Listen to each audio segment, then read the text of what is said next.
Live from New Jersey, Los Angeles, Chicago, and Madison, Wisconsin, this is The Lab.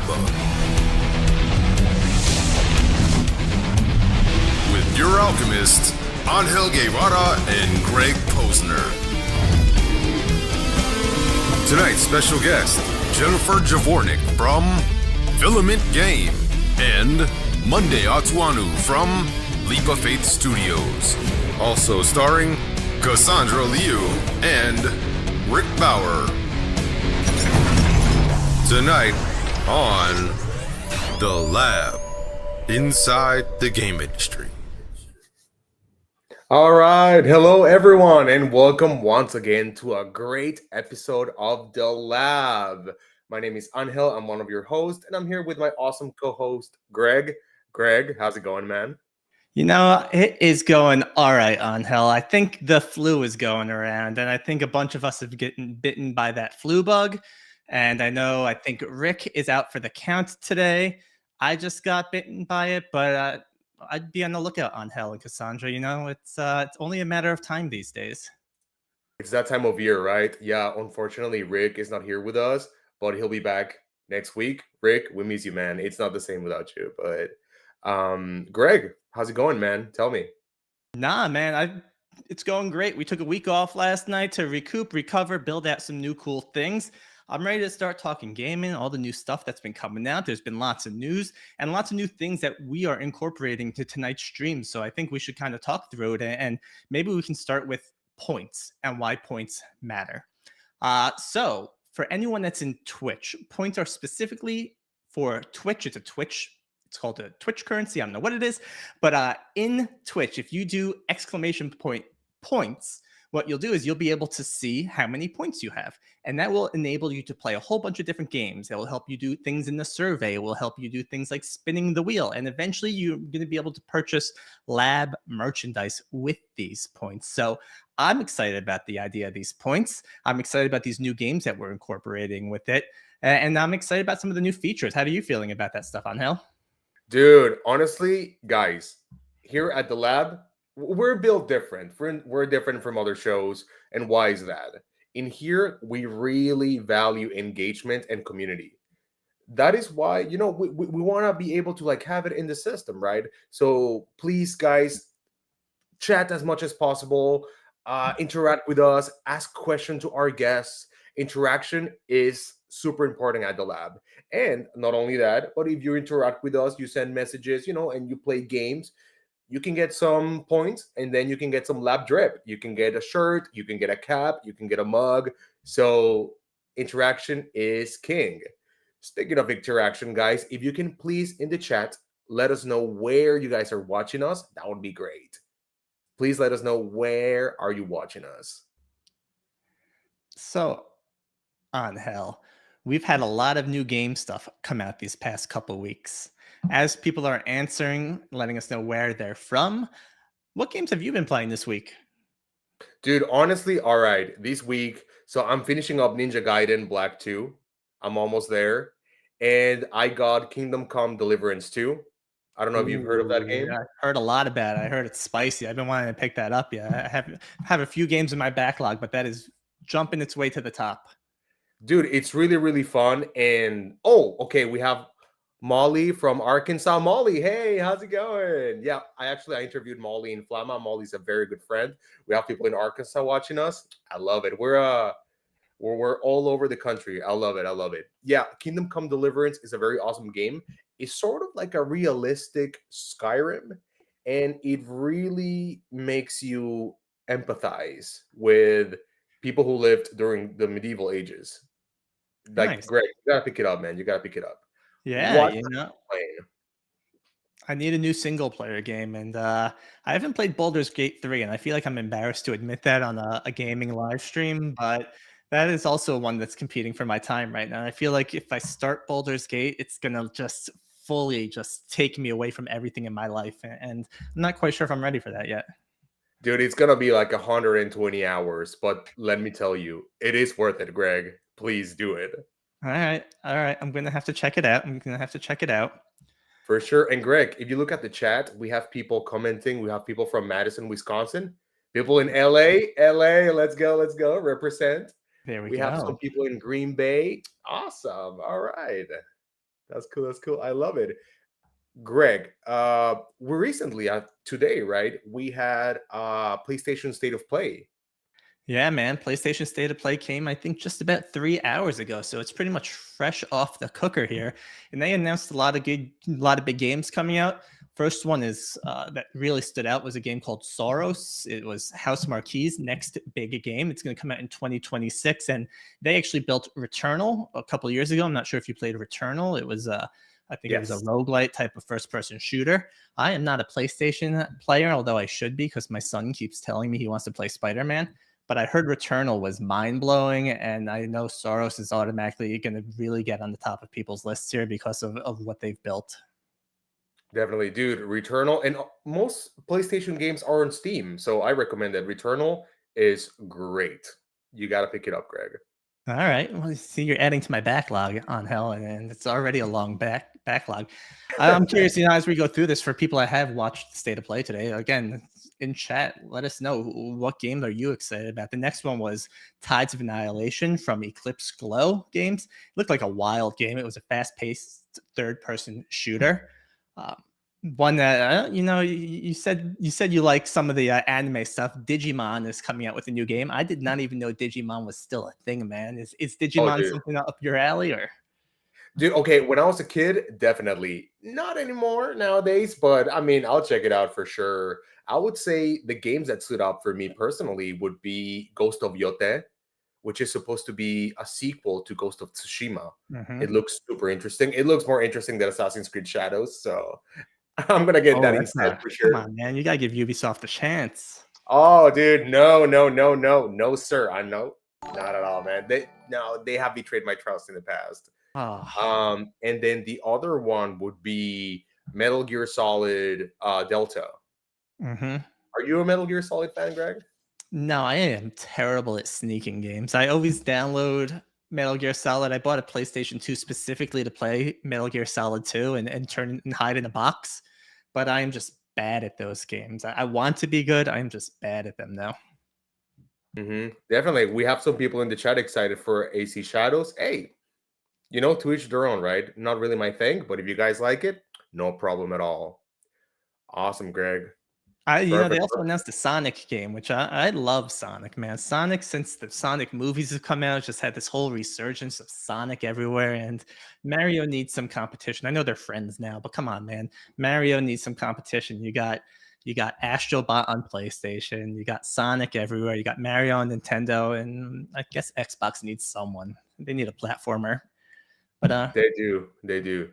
I mean, they have the rare platformers, right? Like Banjo Kazooie and all those games. nah, those never made it over to Xbox, unfortunately. Maybe in like the old 64 days, like the early ports, but they never built anything new, which is a pity because that is a great IP to be sitting on.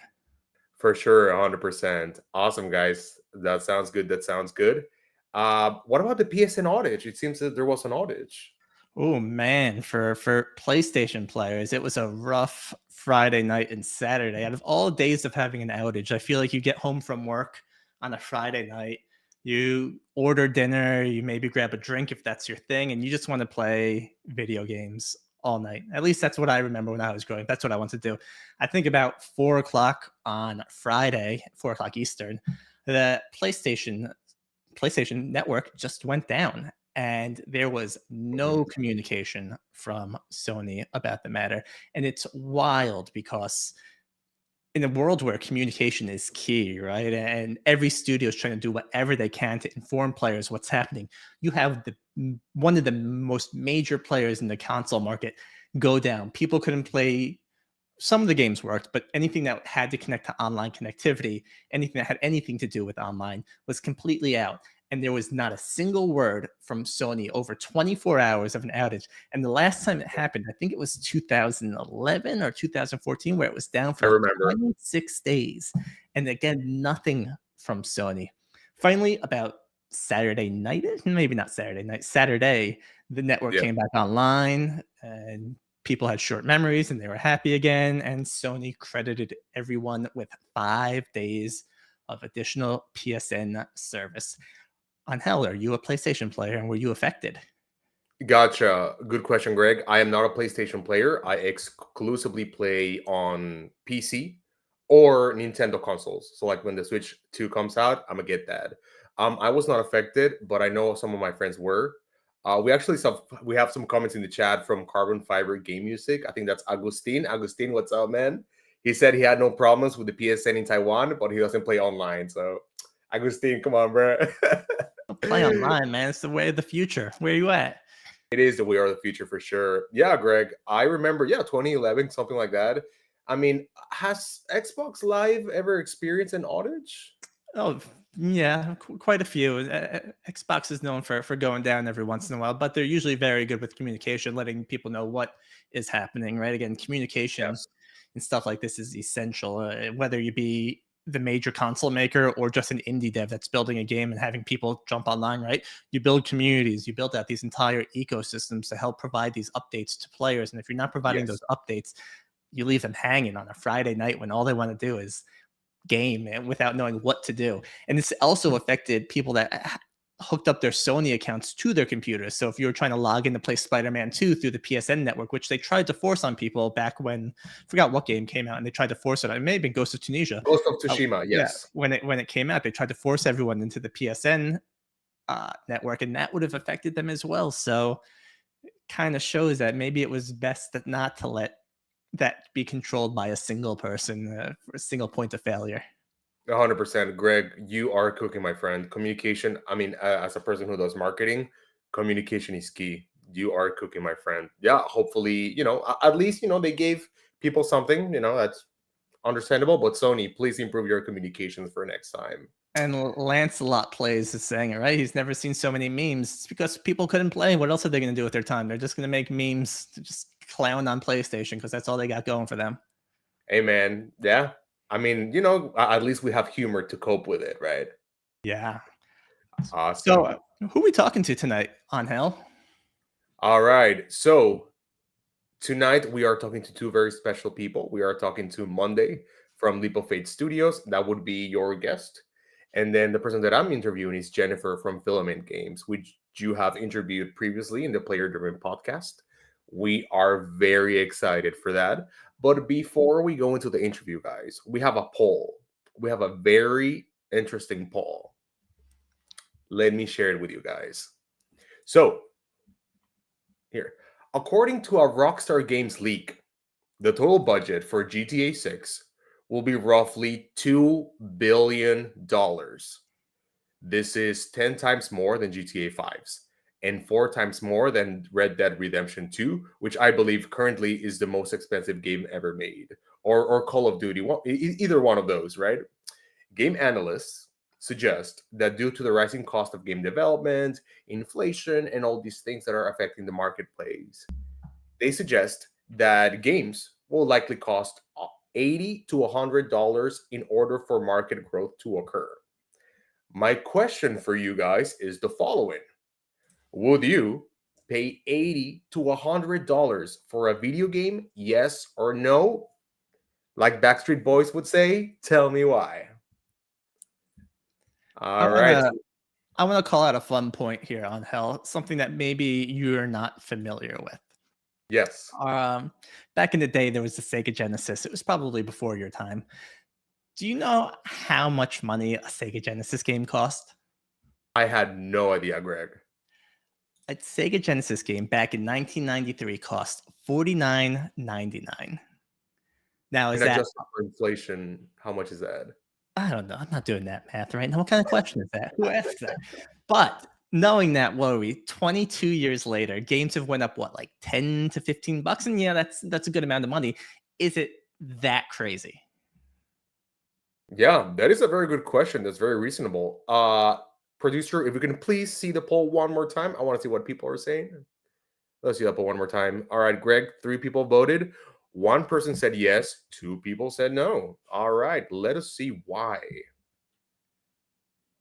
Okay, so yeah, so Carbon Fiber Games Music, he said yes, it depends on the game. I think that's Interesting. fair, and I think Lancelot Plays brings a great point, right? Not just updates included, right? Because we know GTA is going to have some sort of new shark coin involved as well, right? So like they're going to make a lot of money off that. So like I feel like they could probably give the game away for cheaper and make it all back up on the back end, right? So I don't know. Exactly. It'll be interesting. Yeah, definitely. In my humble opinion, I think it, like Agustin said, it really depends on the game. Like, for example, I'm a huge Persona fan. So if like Persona 6 is $80, I'm gonna get it no matter what. But if it's a game that I'm not really interested in, obviously not. Greg, would you pay 80 to $100 for a video game? Odds are no, but GTA is GTA, you know? If It Red Dead is. Redemption 3 came out at the same like there's a few studios that you kind of trust, all right? And if they're gonna charge you $80, they're gonna charge you and it's a lot of money. Like I once spoke to Thaddeus Sasser. He's the game director for Marvel Rivals, Shout and outs he to told that. me he looks at games as I think he said $1 an hour. So if he can get 60 hours out of a game, he's happy to spend 60 hours. I can tell you GTA is probably going to get a couple hundred hours out of me. So in my mind, I think it's a fair price, but I don't think Rockstar would actually do that. I do think the how do I say this? I think the demographic wouldn't pay a lot of money upfront, but I think they would continuously spend money once they have the game. It's a lot easier to say I'm going to spend $5 for shark coins than it is to say I'm going to buy $100 game. So I think Yep. it's all a mindset, right? And what they do. And it's going to be very interesting to see how it turns out. Dude, you're so right. Especially my nephews and myself included, we're very big fans of Fortnite. And yeah, it's a free to play game, but all the V-Bucks those guys get, man, Fortnite's making a fortune out of my nephews. So And it's free, right? free. There you go. Awesome, Greg. Let's check the comments real quick. We have a comment from Evan Spine 8. He said, or this person said, the only games I'd ever pay $100 would be The Last of Us title or GTA 6. Any other game? No, no, no.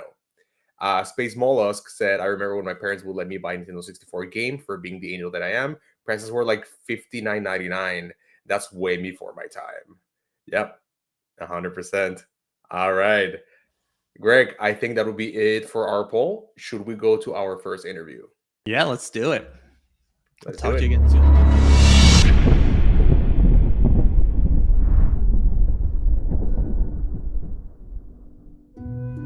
Before the withering, the leaves danced in endless summers.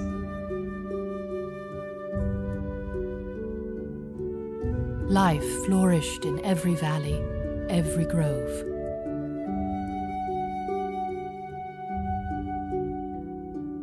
Now, plague and corruption twist where gardens once bloomed.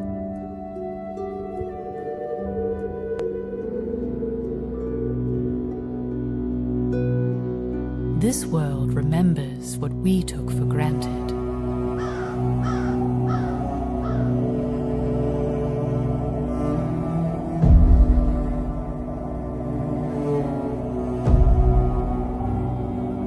In duality, we find a different kind of strength.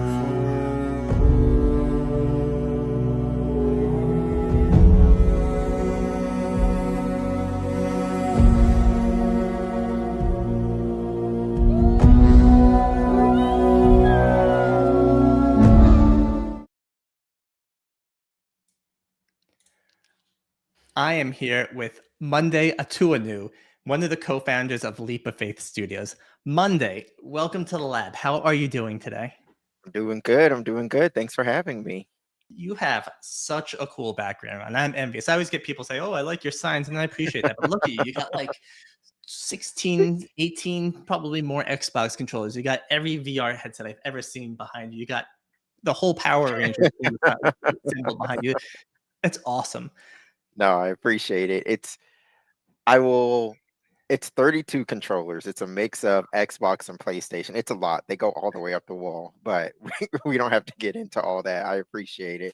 This is my shrine to technology, and then of course Power Rangers. Just I'm a Tommy Oliver fan. My heart breaks to know that The actor is gone, but Rest in yeah, peace. Pour a little of your drink out for yeah, Tommy. but My yeah, question, no. with all this stuff behind you, do you even have space to play the VR? Or is it all just kind of for show?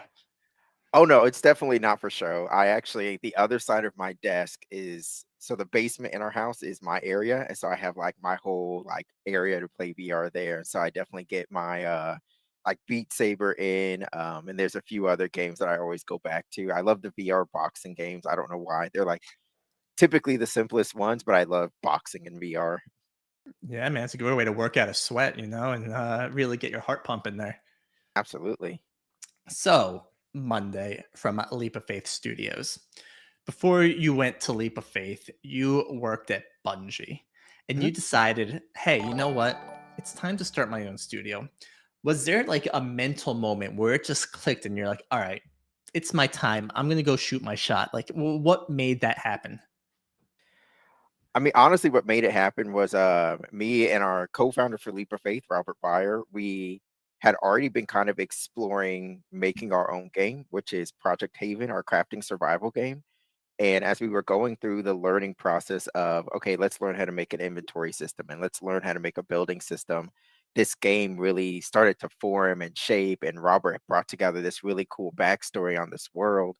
And so when everything happened and we decided to really set out on our own with Leap of Faith, we were like, really we were already so deep into our growing relationship with this game and this IP that we are like, of course we're not just going to let it die. Like we want to keep doing it and we want to do it for ourselves, and this could be definitely be a title that you could set a studio up on because there's so much in the story of the world and how we're changing the mechanics of the crafting survival genre that this game might be the base game to all the other expansions, and thinking through that we're like, yo, this might have something, and it's just been exciting. But it really came from, taking that leap, really believing in ourselves, having, a little bit of faith in ourselves and taking the chance and taking the risk. I love it. And you mentioned Haven, you mentioned Coven, right? And something you talked about earlier to me was that Haven is a product. That's the product that Leap of Faith is working on right now. Coven is a project.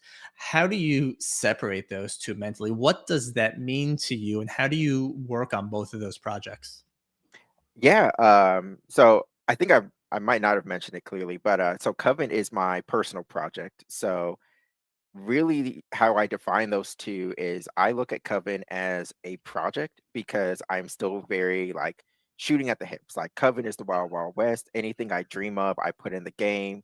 For anyone who's played it, they've seen some really crazy characters that exist in that game, some really crazy, worlds. And, every playtest, I'm like, oh yeah, there's new enchantment cards and there's new this and there's new that. And there's no validation or rhyme or reason. It's truly just me having fun with that platform. Really me and my daughter, she gave me the idea for the last two characters that went into the game. So it's truly like anything we dream of, we put in that. But it's a project. We can have fun. With Project Haven, that is our studio's product. So anything we do, we really need to make sure it's validating. Is it fun? Is it doing something that the players are asking for? Is it leading them towards the end goal? We can still be creative and have fun and do all those things, but it's something that a lot of people get stuck on when they're making a project. It's very near and dear to their heart, and so you're making it for yourself. It's an extension of who you are, but a product needs to be an extension of you that caters and kind of appeals to a broader audience. So not everything that you dream of can be in this game because that might not appeal to everyone. And when you start saying, we were just talking about GTA, when you start wanting people to pay you $100 for the game, you really have to make sure it's something that the masses would want to pay $100 for, not just you and your best friend. I, you said a lot there. That's awesome. I really wanted well, I meant good stuff, right? Not just a lot. Oh, You said a lot, okay. but good stuff. But one thing I really loved, and one of my mentors, Ed Hartman, once told me that no one wants to call their baby or their product ugly. And the reason I say that is, you Mhm. have this dream for a game and you want to build a game. And some people live in a vacuum and they say, I'm going to build this game because this is what I want. But it may not be what other players want to play. And it's good to just get a check or a pulse from the community to say, hey, is this something fun, right? Like, it's great if you want to play your game, and there's a great chance that if you want to play your game, others will want to play your game. But it's Yes. super important to ask other people, like, am I heading in the right direction? Is there something that I may want to add to this or not add to this? And I think that's a great thing. And the other thing that I really love is that with Coven, you're getting feedback from your daughter. And I think that it's the coolest thing in the world. I mean, I have to imagine she's probably the toughest play tester you'll ever have in any game you ever make. So does Oh she my ever gosh, give you yeah. feedback on stuff? Does she watch you play the game? Does she play the game? Oh, all the time. And to elaborate on your point, so for Coven, right now I do like a monthly dev play test, and it's very loose. It's like, hey, the 12 people who are in my server, let's get in and let's play the game. My daughter is always at the top of the leaderboard, or like my friend Molly. There's like a whole like rivalry going on between my friend Kareem and then actually the alchemist Rick, who's been part of the group for a while. They have like this rivalry going. Um, but that feedback again is very loose. Like we're having fun. They're still giving me points and bugs and things like that.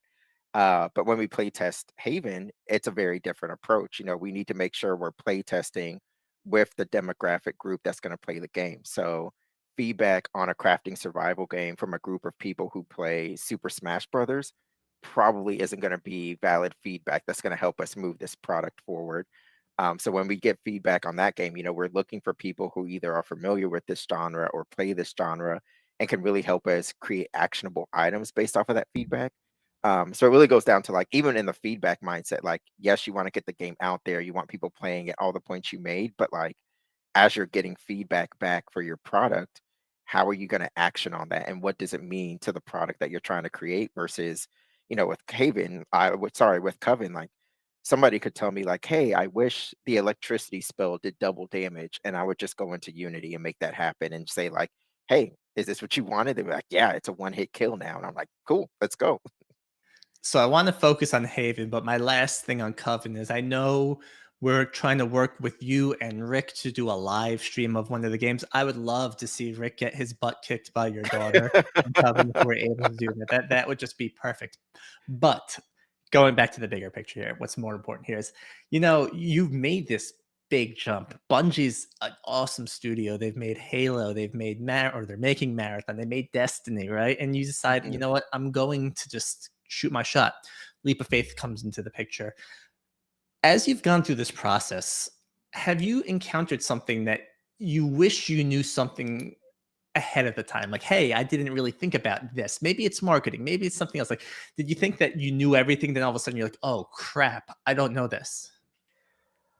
Ooh, so we definitely didn't go from a place of we know everything. One of the things that we did very like almost immediately, like me and Robert decided we wanted to make Leap of Faith, and the next thing we did was we need advisors to help fill all the things that we know we don't know. So we have a group of 8 advisors that help us on everything from like engineering to marketing.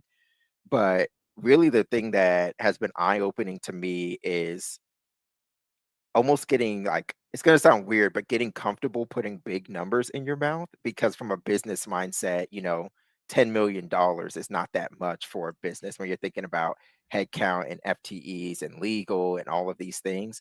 And so going into like VC and publisher conversations and really having to be very confident and very like straightforward when they're asking like how much does it cost to make this game and being like it's going to cost us $15 million, and like knowing that that's a reasonable number for them and it needs to feel confident and comfortable coming out of your mouth. It took a while. I had my Shark Tank moment when we were talking to one of the first people to give us like an opportunity to talk with them when they were asking like, okay, run us through your pitch deck, what makes your game different and all these things. And it really is like that elevator pitch, that 30 seconds of attention that you have. And like all of that it just took a while, and it's one of those things where until you do it, it's not something that's comfortable. Even if you practice in front of the mirror for hours and hours, it's something about standing across from someone that literally could have a check in their back pocket that could make all your hopes and dreams come true, but you have to convince them that you deserve the check that they want to give you. Have you put thought into what skill sets that maybe you don't love? Maybe business isn't your thing. Like if you're going to bring on someone else onto the team, is it going to be someone that's an engineer, or is it going to be someone that's more of a business side?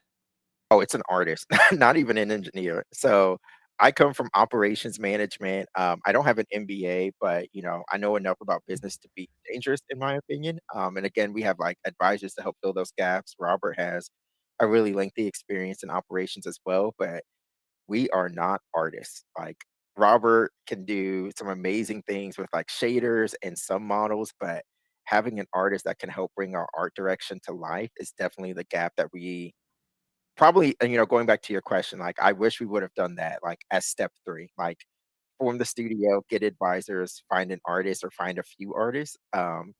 Because when you look at some of these games, the I think it's the last Berserker Kazan or the first Berserker Kazan that's coming out. It has a very unique art style that I love because it's a mix of cell shading and non-cell shading, but that's an artist doing that. And like I can look at that and I can try to find asset packs that kind of like manipulate it, but it's different from having someone in-house that knows how to do that and can do it for you. So yeah, if you know any artists, please send them our way because we are open to conversations. When you think about that first pitch, that first Shark Tank moment, and you think about what you would do differently, is it still maybe having an artist to help create some concept art for the deck? Is there something else that you would go back and say, if I could do this again, I would do this one thing different?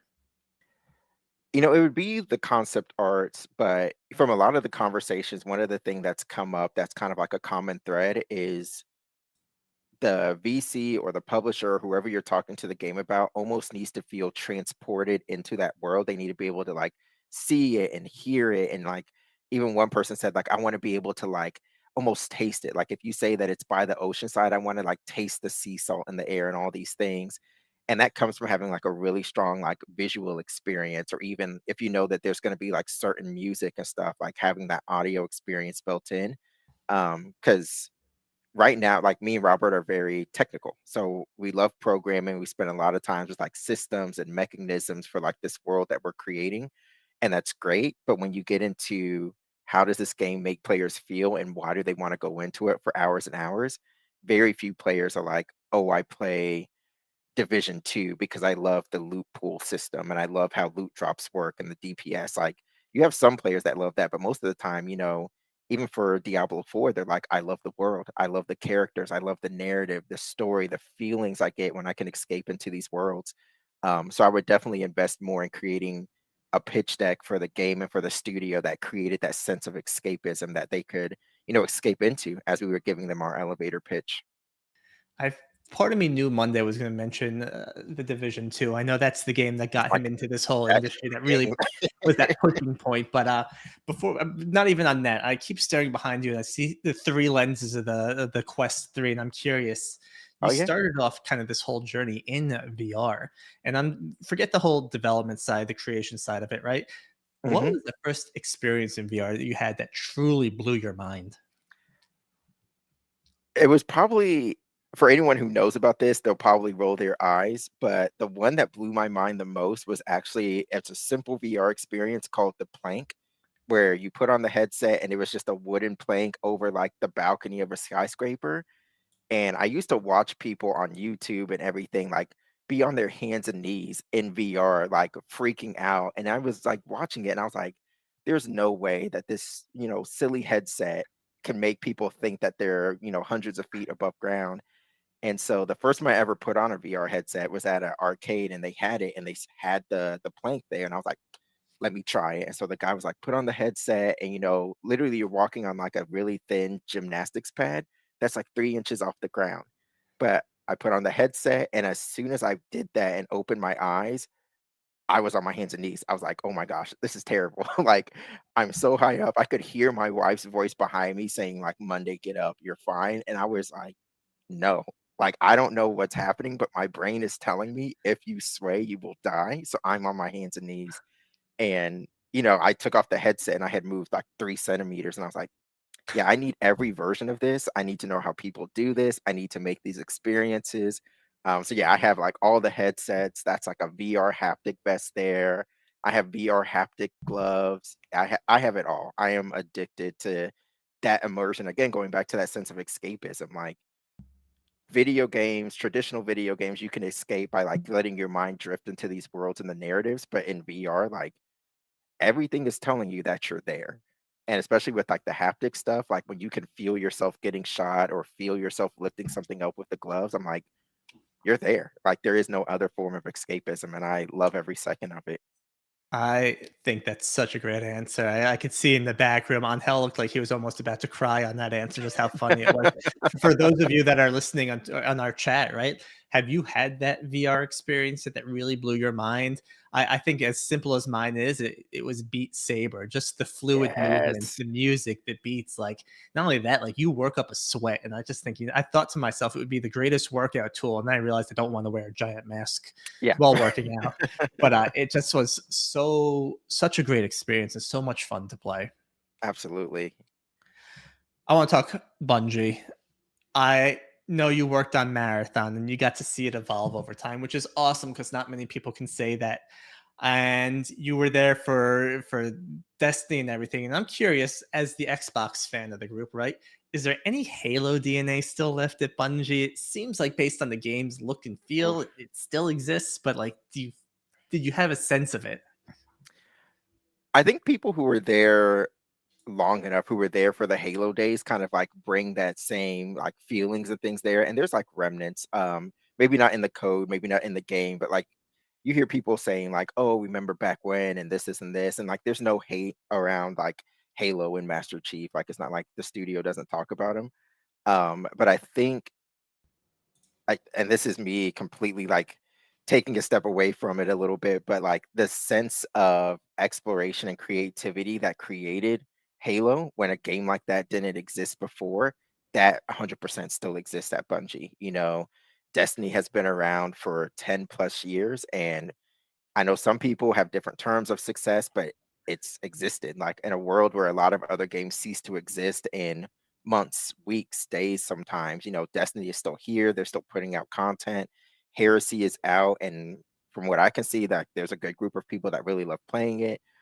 Marathon is still out there. I can't wait to hear more about it. So those creatives and that community that was able to create Halo and create this void of like, this is what we want a game and a community to be based off of 200% lives, and so I think that's the Halo legacy within Bungie, the studio now. Awesome. I just kind of looking at our chat. Sorry for going back to the topic, but what are some of those VR games that blew people's mind? We have Half-Life Half-Life Alex, which I Oh, need to yes. play, but I don't like scary game. I feel like I just say I don't like every type of game, and that's not true, but Half-Life Alex seems really, really creepy, especially being VR. I see The Climb, which is great. Thanks, Time Space is great. Nautilus. I see K Griff Arts, like Tilt Brush, great stuff. Yes, Um, yeah. Arkham Shadows, Straw Hat Angel. I've heard Oh, great things about Arkham Shadows. Arkham Uh, Shadows was great. I don't know how they were able to translate the Arkham game into VR that successfully. There is some witchcraft and magic going on because everything that I know about developing for VR says that that game shouldn't work, but they pulled it off and it is amazing. Like it's so good. they should dedicate some of that time back to making a real Arkham game on the system again rather than a VR experience. Hey, who knows? It could be coming. It could be. I mean, WB is a mess right now. They need that Hail Mary by putting it out there. I got one last question for you today, Monday, and it's a basic one. What's on the horizon for Leap of Faith? What are you looking for? Where can we find you as players, and what can we do to help you? Yeah, so what's next? Our biggest milestone to date, we are exhibiting at GDC. So we're really excited to be there. With that, we're going to be bringing our Project Haven GDC build, fingers crossed, but we are right around the corner of having our multiplayer completely working. So we're going to be able to get up to 12 people in, playing the game, trying to survive. It's going to be a true, if you played like Don't Starve Together, Ark, Icarus, like that experience of playing together and existing in this world is what we're bringing to GDC. And it's continual. So players can come, they can play the game. And even once they leave the booth, we're hoping that that's the build that we also have on Steam so people can really start engaging with this game that we're creating. Um, you can get in contact with us. Our website has the link to the Steam demo for Project Haven. It also has our contact us page. If you're an artist watching this, please reach out. We're looking at ArtStation portfolios or resumes. We really are looking for artists very heavily. Um, and yeah, really from the community, we're not looking for playtesters quite yet. We still have some things to do with our multiplayer servers. But once those are up and running, I'm definitely going to be reaching out to the alchemists in the lab to definitely jump in, give us that true focus feedback with those actionable events, and just fall in love with the world that Robert and I and the rest of the Leap of Faith team has really grown to love ourselves. I love it. We will link everything in the lab show notes. As long as we could all team up and beat up on Rick, it will 100% be there as well. But I love Yes, it, man. Monday, I love always talking to you. I love hearing your story. I love the excitement you have and the true passion. And I thank you so much for joining us today. absolutely. Thank you for having me. Angel, welcome back. You recover from that. First of all, I think he's going to sing some Miley Cyrus "Climb" for us, but you recover from that segment. I can't hear you, man.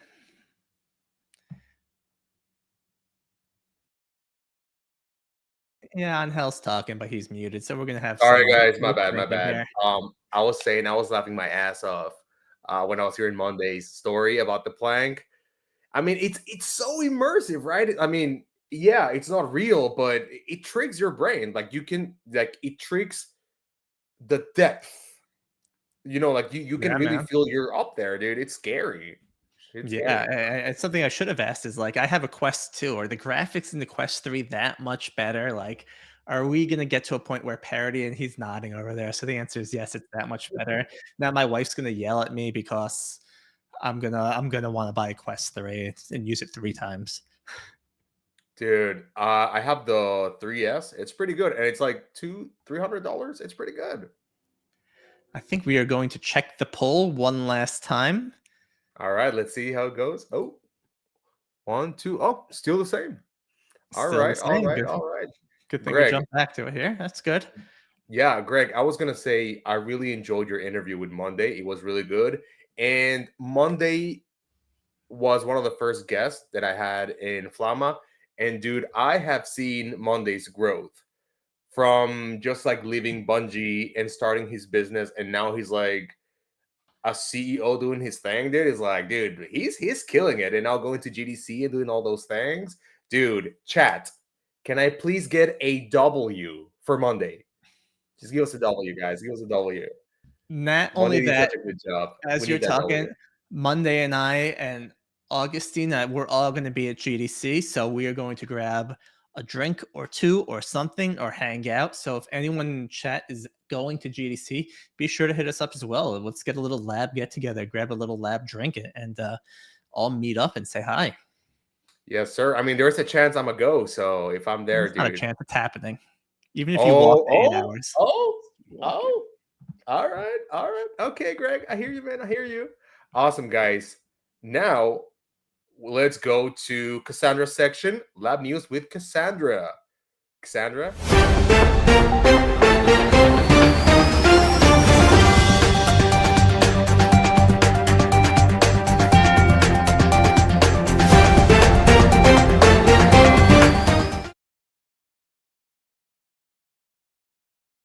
Right. Hey guys, what's up?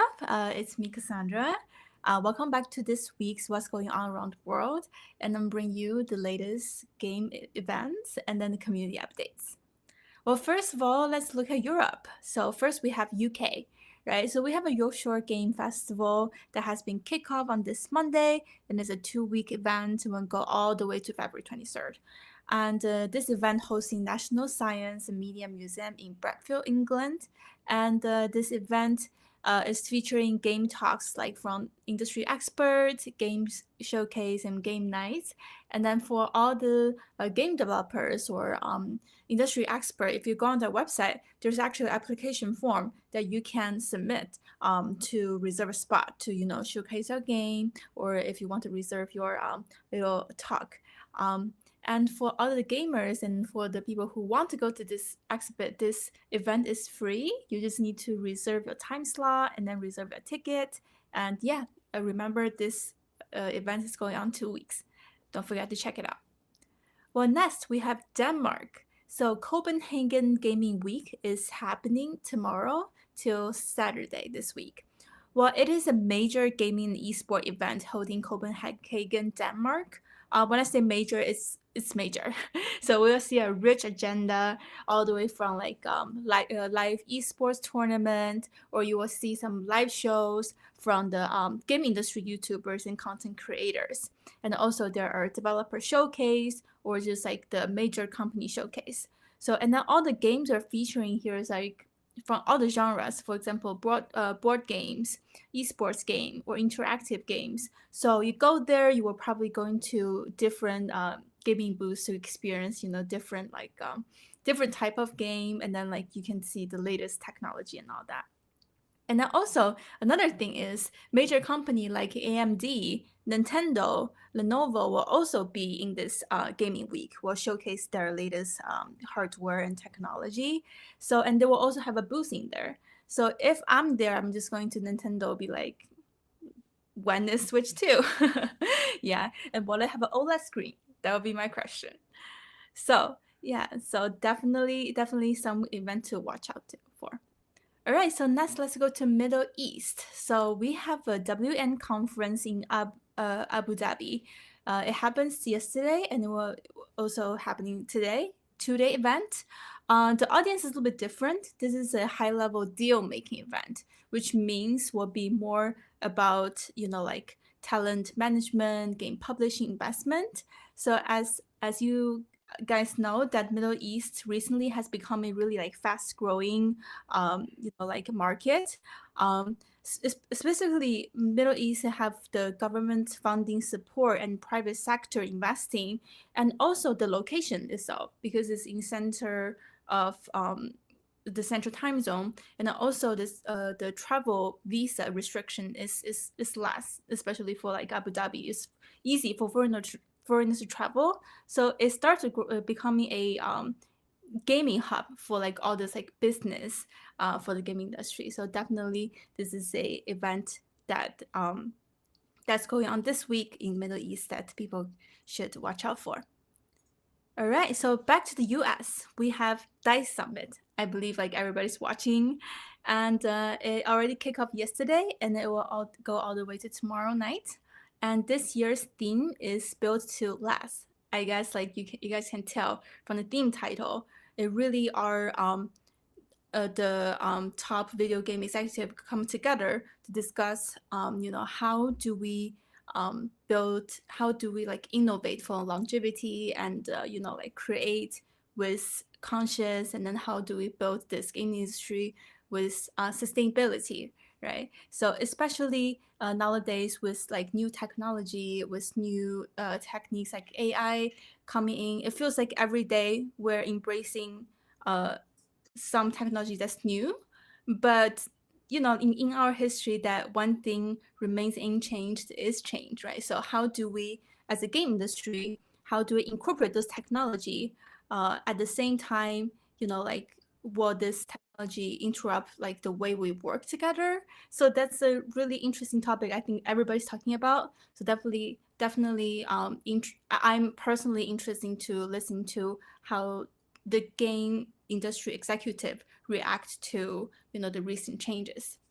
Well, so then also for the gamers, also tomorrow night, the last day of DICE Summit, will be our 28th annual DICE Awards.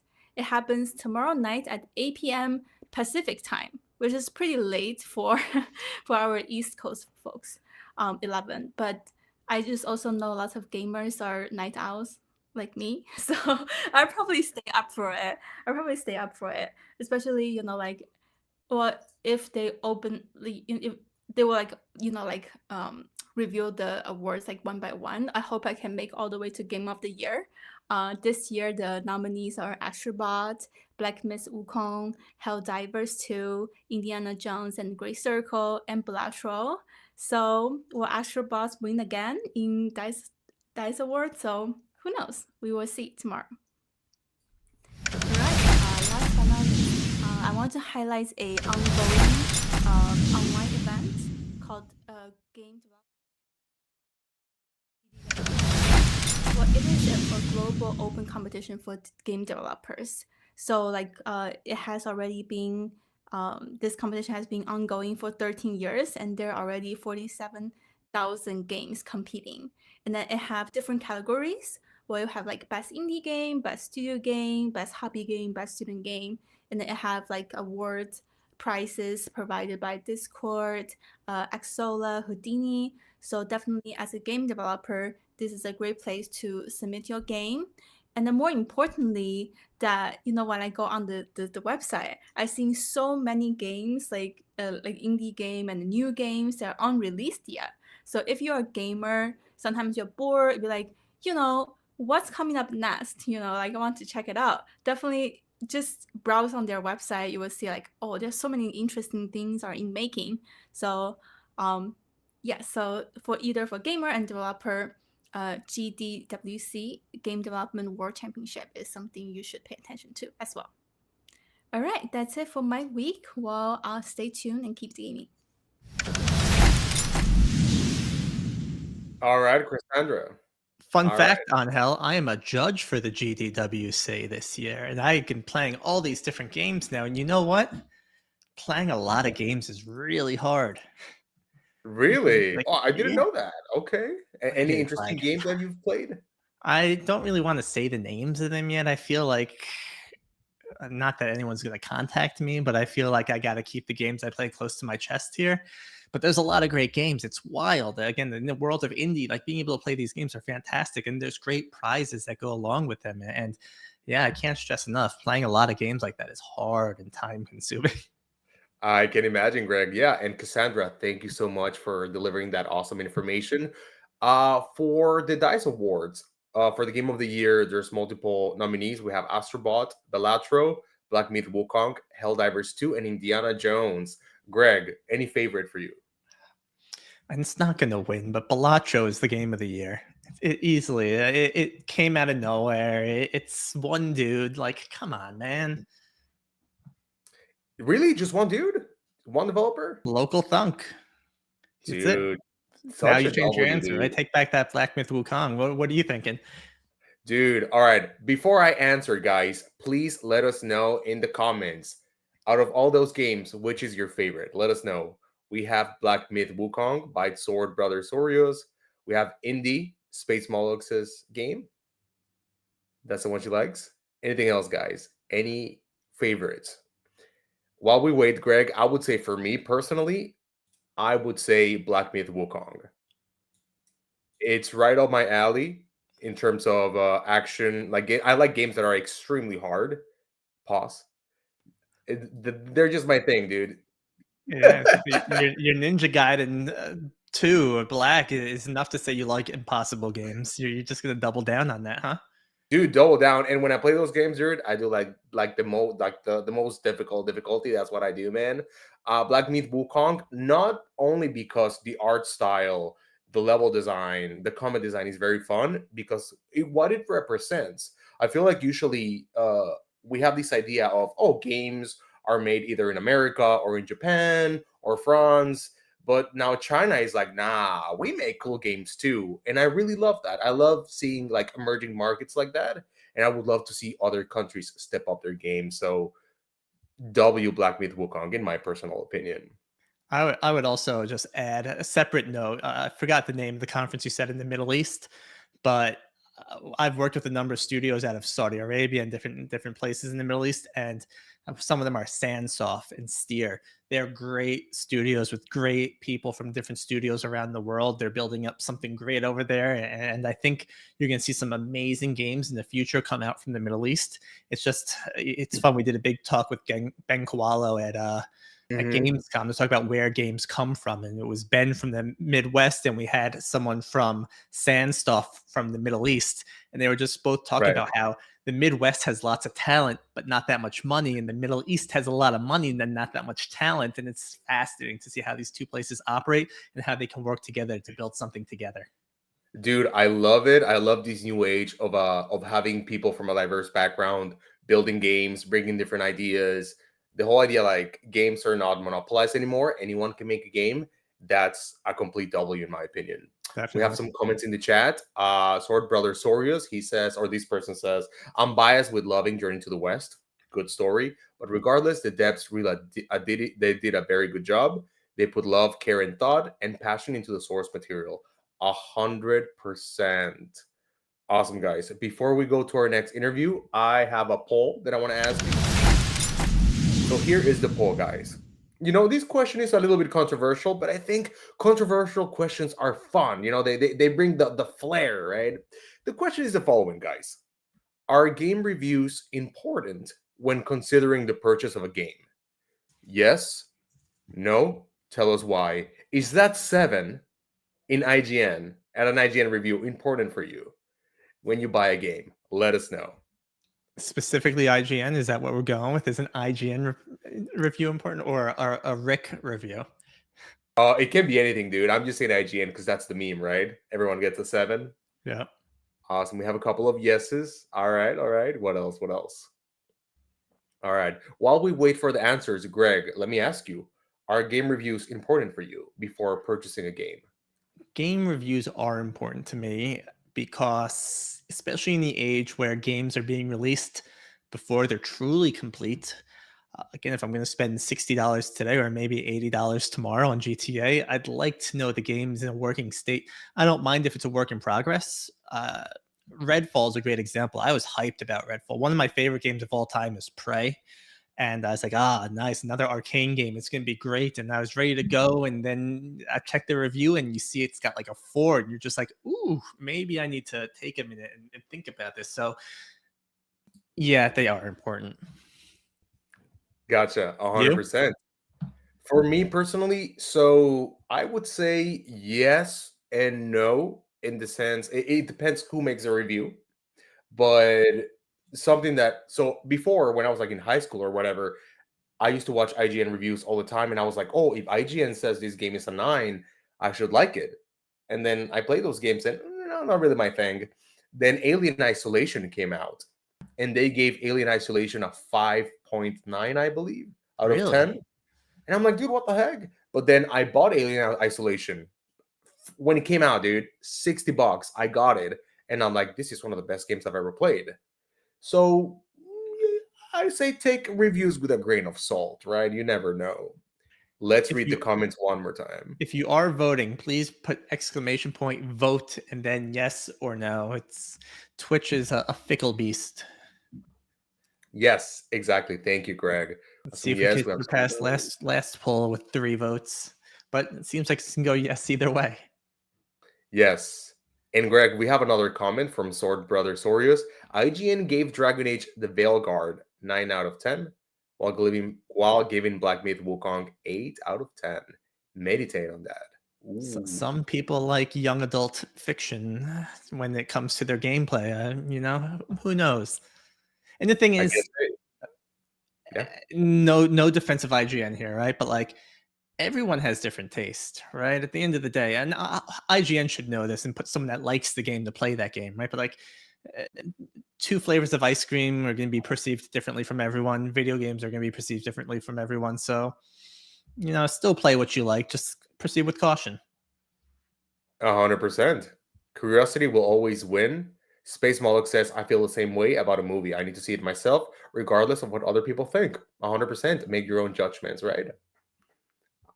All right. Awesome. Thank you, guys. That was a very cool poll. Thank you for participating. Let us go to our second interview. But before that, we are going to show you a video.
All right, guys, we have our second guest here. We have Jennifer from Filament Games. Jennifer, welcome to the lab.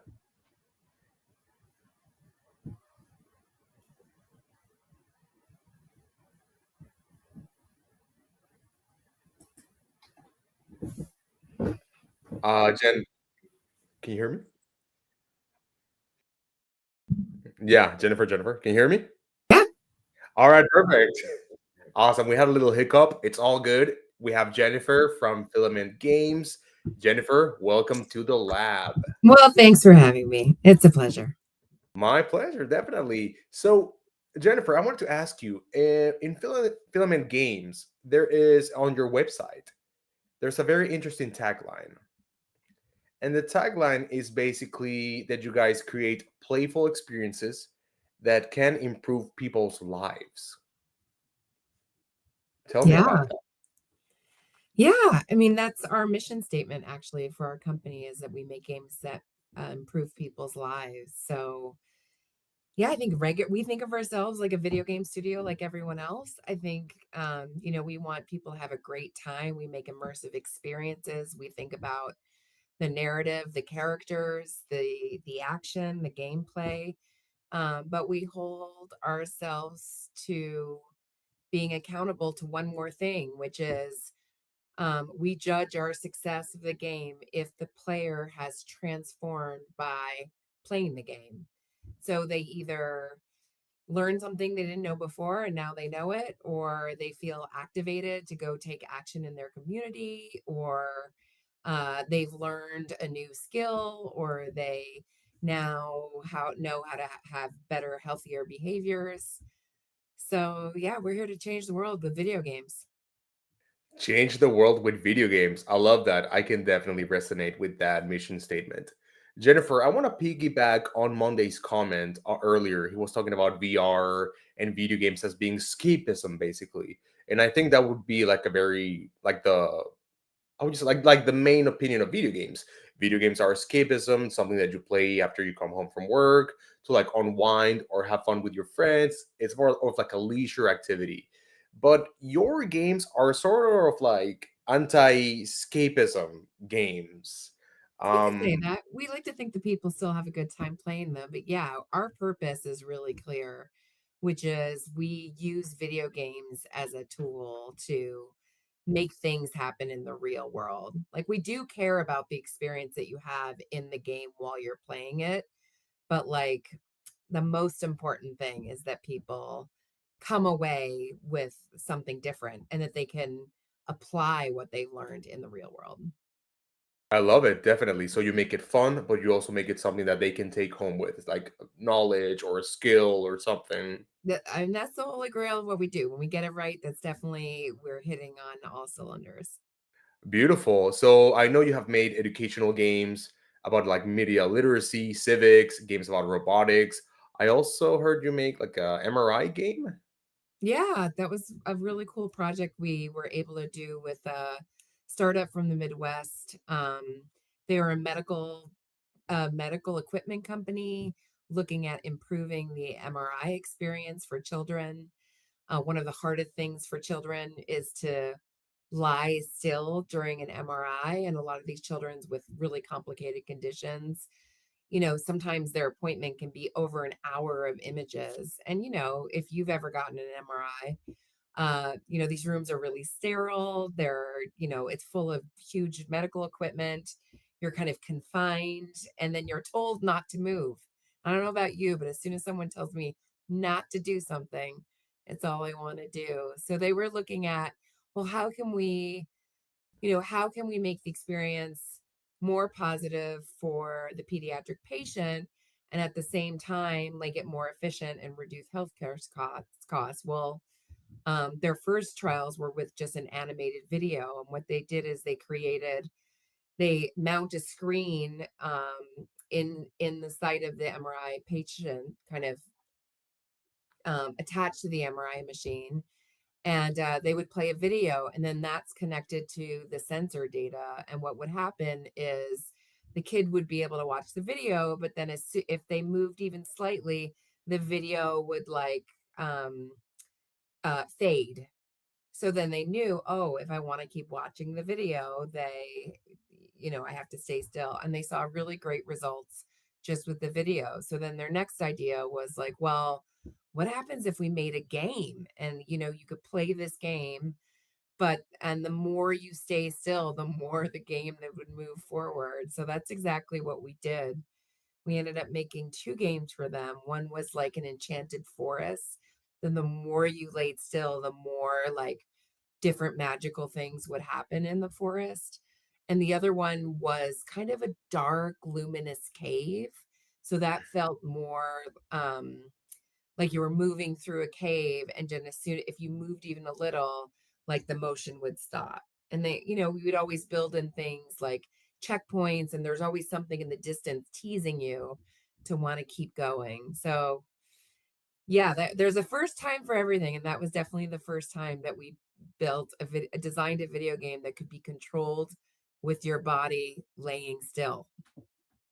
That is amazing. I don't think I've ever heard of something like that. Uh, I would love to know more about. I know you've made the trailer that we showed before, Some Assembly Required. It's a VR game and it teaches people about robotics. And in our previous conversation, you said that it helped people from schools that didn't really have the funding to like have a robotics class and stuff like that. How did that game help those schools? Yeah, well, that was the whole premise when we approached the National Science Foundation, and we put in a grant with first talking about the problem, which is robotics traditionally has been, an after school activity for most schools, or an activity that you partake in, um, that really is always attracted to kind of richer schools, rich school districts.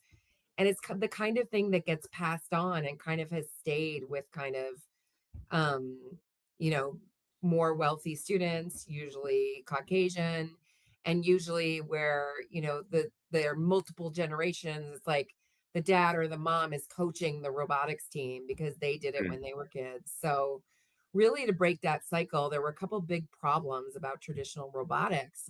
Like first all, the equipment and the pieces of parts are expensive.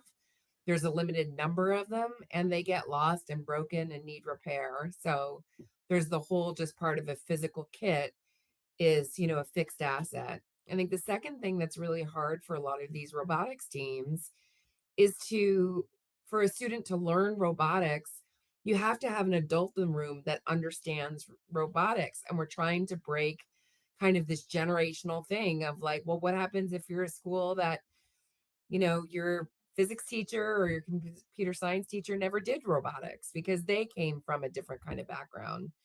And then suddenly we could fix that by creating a game that over time teaches you how to do robotics, with a variety of different challenges and levels. Like that's what games are really good at, is taking really complex problems and breaking them down into the most elementary parts. And our game, you start off, you do one simple thing, and the game claps for you and throws confettis and kind of 99.9% sure you're going to get it.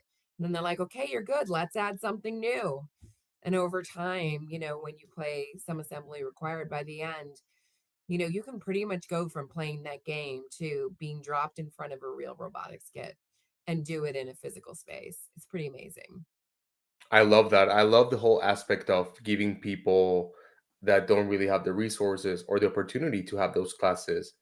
You give it to them and they can play with robotics, make some things. I really appreciate that. I love that.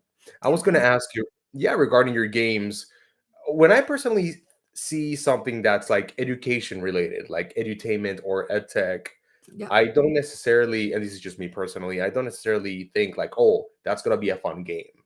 If I Yeah. know it's something regarding with education, I'm like, I don't know about that. How do you find the balance, like in your game design journey? How do you find the balance between delivering the education, the knowledge, and the skills you want to transmit to the player, but also making it fun and enjoyable? That's such a great question. And you're right. Like, I'm in this industry, and I understand sometimes why people have that impressions, because you see both ends. You see educational game companies that put out games that they're so rigid about the learning and the curriculum, and they just want to get everything in about that subject, that essentially it becomes like slideware, or like there's just so much information jam packed in that there's no real mechanics involved. And then you get the opposite educational games, the opposite side of the spectrum, that these video game creators create these really fun games, and then but it's kind of this like, do all these programs, like do Yeah, all these word problems, and if you right. get them right, well then you get to play our super fun game. And then if you do more word problems, you can get some stuff to trick out your avatar. But like the gameplay is divorced from the actual learning. So yes, you need to get the balance right of, we want games that are super engaging, motivating, that puts players in that perfect zone of proximal development, not too easy, not too hard. They feel supported and kind of it's always just beyond their reach. So really engaging, but then it also has to be efficacious. Like we want to make sure that we're creating games that people are, challenged by the materials and makes them think. It's not just memory retention games like quiz shows, that we actually put them in the subject matter. So we actually have three main three main access points when we design educational games. The first one is identity. So a lot, most games ask you to step into the role of someone else. So, for example, if you play Diner Dash, you step into the role of being a waitress, and for the game, you are the waitress. And suddenly, even if you're 10 years old and you've never been a waitress, you are grappling with what it means to be a waitress, which is serving customers, getting the right orders in to the right people, collecting the tips. Like you're suddenly thinking and behaving like a waitress. So we take that same paradigm and apply it to games. So, you know, um, let's say, for example, obviously, if we're making a game about like, we want you to learn robotics, we're going to put you in the role of being a roboticist. So then you get to like stand in the shoes of that person. And it not only allows you to build confidence in your ability to master the material, because you now see yourself as a roboticist. So that's one convention we use. We really think about your identity in the game, and we try to give you an identity that's super empowering and puts you in a place of confidence of being able to master the material. The Yeah, second thing we the second thing we do is we think about the game mechanics. So one of the keys to transferring those skills into the real world is we look at what the objective is. So if your objectives is, for example, like one of the learning's objectives could be, you need to understand, you need to be able to divide fractions into a numerator and denominator, for example. So in the verb in that learning objective is divide. So then in the game, we're going to make you divide. So when we're working with someone new and they're like, okay, we have all of 8th grade science. What should we build a game? We're looking through those learning objectives to look up what are the most active verbs that they have to teach. And then we try to bring those verbs into the game. And then the third tool we use to make amazing games is just systems. Like we talked about this in the beginning, like we look for content that has complex systems, because we know video games are really good at like breaking them down and then scaffolding the player through the system. So that also makes really good context. But for us, the most important thing is what you do in the game matches what you're trying to learn or the benefit you're trying to get, and not divorcing them. exactly. Making it fun, but also realistic, right? I respect that. Jennifer, something that have really caught my attention, and I think this is by far one of the coolest things you've done. You Okay. worked on Achille Interactive. Correct me if I'm wrong, but you said this is a video game that was approved by the FDA. Yeah.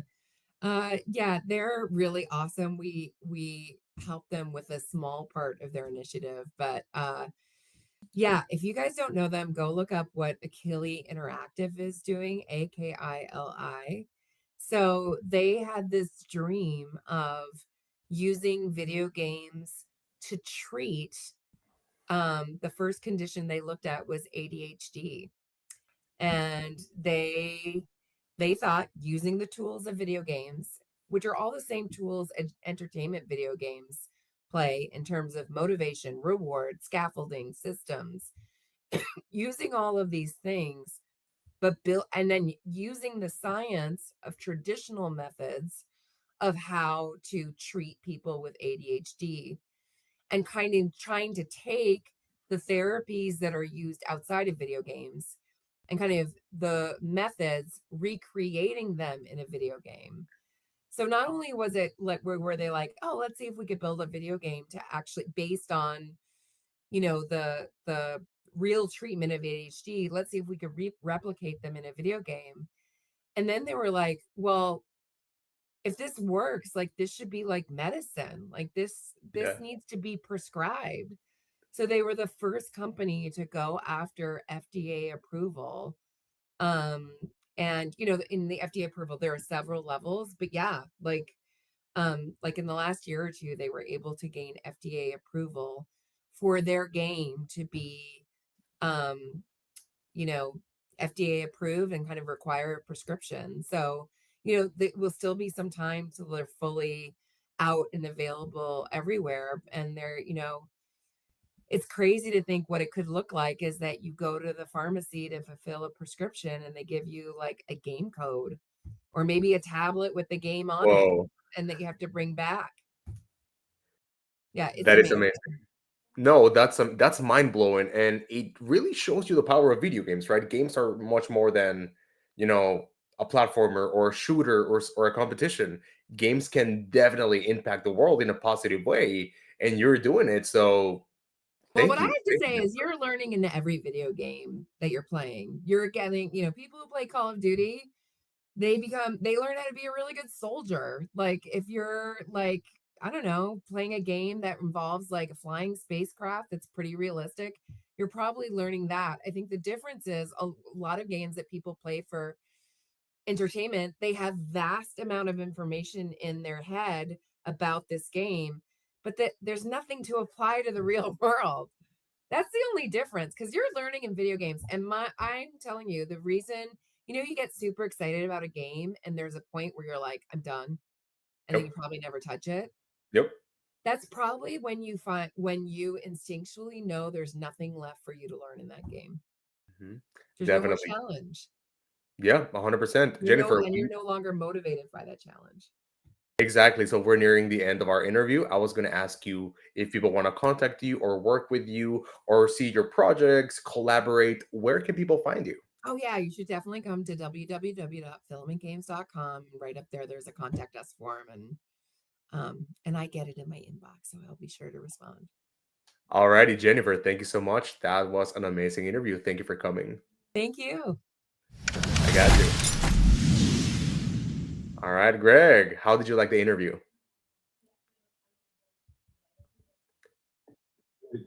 Oh, Greg, now you're the one muted.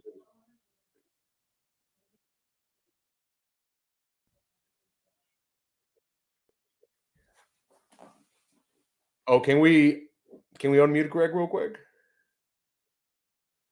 Oh, Greg, can you unmute yourself?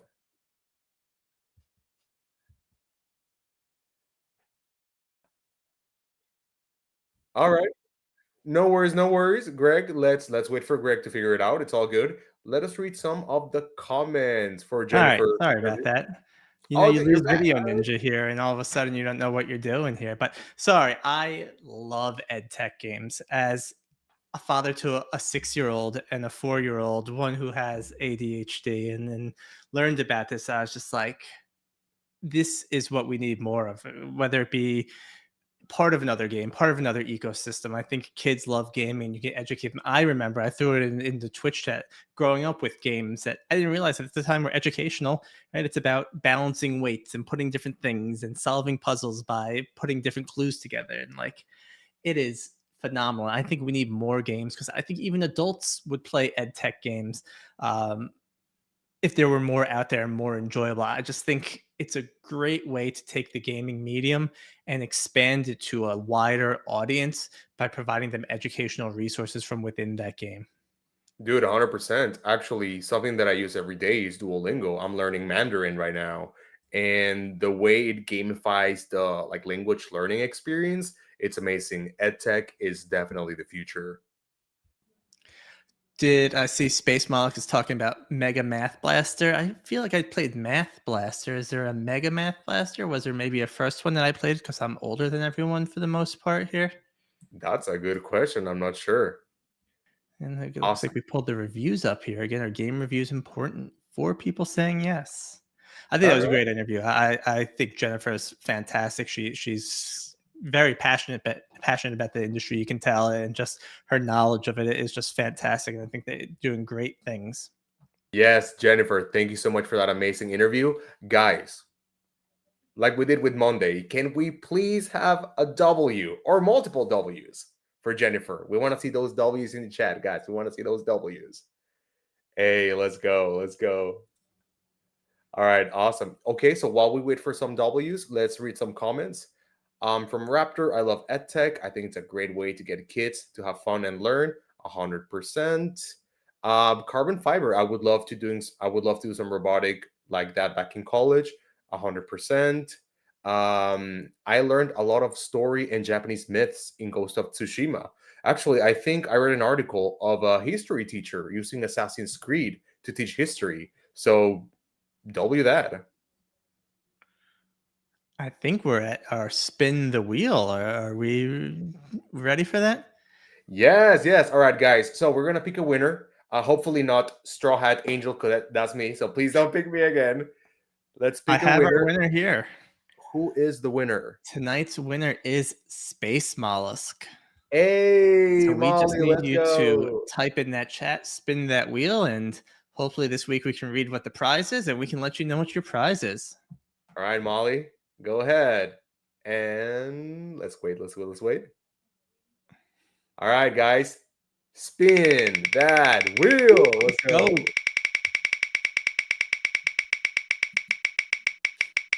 All right.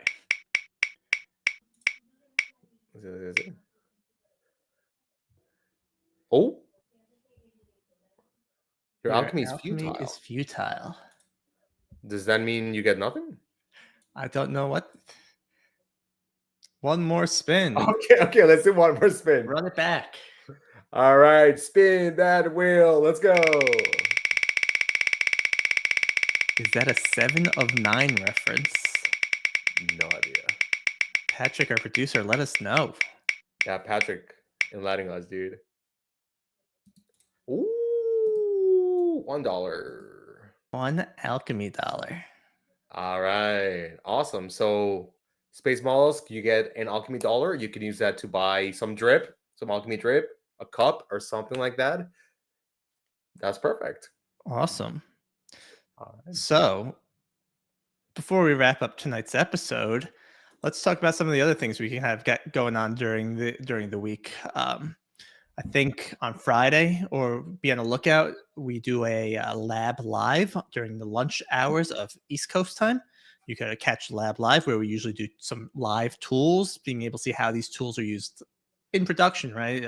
Last week, Patrick and I talked through Dash, which is an Unreal tool. So if there's tools that you want to learn how to use and we can help introduce you to people and broaden your audience, we have stuff like that. We are going to get Rick's segment of streaming with indies, where you'll be able to see Mondae again. You'll be able to see other friends we have like Zach and the games that they're building out as well, and other tools. And plus, you've got the Flama podcast from Angel. You have Player Driven from myself, where we all just want to share news and help that industry grow. And I loved today's episode. I think both guests were fantastic. It's always great to hear from Mondae. It's always great to hear from Jennifer.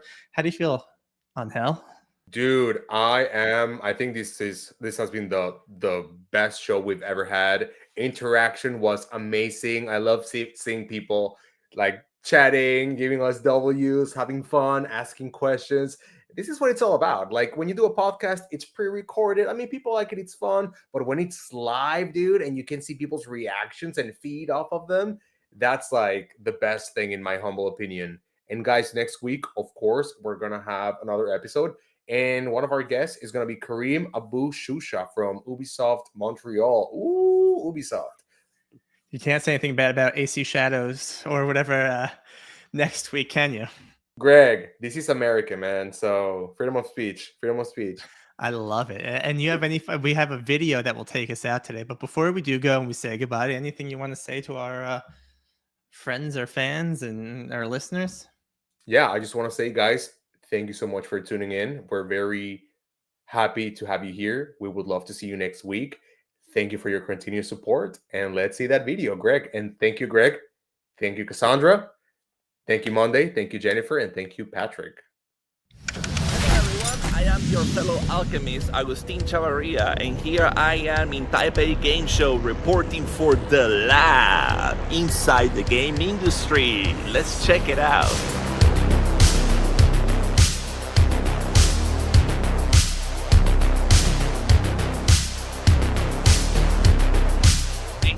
At the Indie House, where are a lot of developers from Southeast Asia, United States, China, Japan, Uruguay, and a lot of from Europe who are showing off their games and a lot of demos. Check it out.